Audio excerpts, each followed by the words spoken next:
Gipatuman sa Department of Health Region 9 ang Code White Alert status sa mga ospital sa Zamboanga City karong Semana Santa. Samtang nagpahinomdom ang Zamboanga City LGU sa mga ginadili sa Holy Hill. Dugang detalye sa report ni Efren Mamak. Gibutiyag sa Department of Health Region 9 nga andam na ang 7 ka DOH retained nga mga ospital sa Zamboanga Peninsula sa pag-obserba sa Semana Santa. Kinihuman gideklara sa DOH ang Code White Alert status sa tanang mga ospital sugod niadtong March 24 hangtod March 31.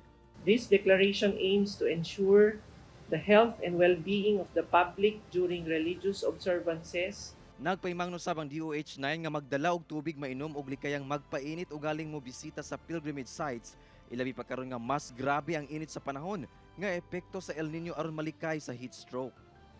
Giawag sab sa buhatan nga likayan ang pagpenitensya isip paagi sa panata aron dili matetanos og maimpeksyon. Subling gipainomduman sab sa Zamboanga City LGU ang katawan nga hugot nga ginadili ang pagpamaligya og pag-inom og ilimno makahubog og pagpanigarilyo palibot sa Holy Hill, partikular sa Pasunangka Freedom Park ug sa sitio Abong-Abong kung asa nahimutang ang 14 Stations of the Cross. Hugot sab nga gibawal ang pagsaba-saba, pagdala og backpack, pagsuot og kalo og pagdala og mga hait nga mga butang. Gani sirad-an ang maong pilgrimage site gikan alas 12 sa kadlawon hangtod alas 3 sa kadlawon sugod karong adlaw hangtod March 31.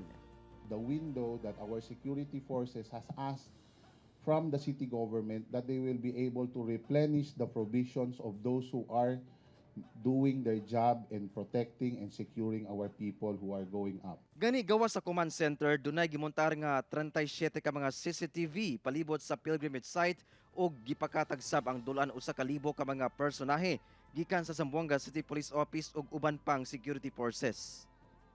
Kauban si Jerwin Fernando sa kamera. Ako si Efren Mamak para sa One Mindanao.